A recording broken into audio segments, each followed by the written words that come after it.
আপনার সফলতা, আপনার সাকসেস, এটা সবার ভাল লাগবে না, মনে রাখবেন। সবাই এটা পছন্দ করে না। আল আইনু হাক, নজর কিন্তু সত্য। নজরের প্রভাব আছে, চোখের প্রভাব আছে।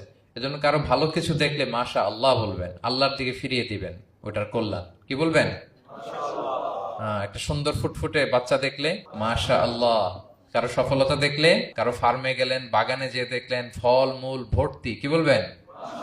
মাশা আল্লাহ। বিসমিল্লাহ মাশা আল্লাহ বললে এটাতে আর ক্ষতি হয় না। অনেকে বলে যে বাবা মা মাশাল্লাহ বলা লাগে না, বাবা মা আর নাকি মামা, এই তিনজন নাকি মাশাল্লাহ না বললে কিছু, এটা ভুল কথা। বাবা মারা বলতে হয়। বাবাও তার ছেলের কোনো সাকসেস, ভালো কিছু দেখলে কি বলবে? মাশা আল্লাহ, তাবারাকাল্লাহ, অথবা বিসমিল্লাহ মাশা আল্লাহ, এটা আপনারা বলবেন।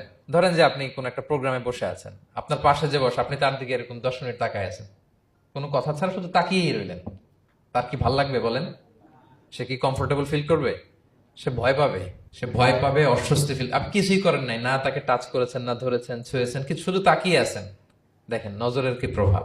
আল্লাহ আইনু হাক, নজর সত্যি। এজন্য কারো সাকসেস দেখলে আমরা সবসময় যেন মাশাআল্লাহ বলি। মাশাআল্লাহ ঠোঁটের সাথে মিলিয়ে রাখবেন। ভালো দেখলে কি বলবেন? মাশাআল্লাহ, মাশাআল্লাহ, বিসমিল্লাহ মাশাআল্লাহ, মাশাআল্লাহ, তাবারাকাল্লাহ, এটা বলবেন।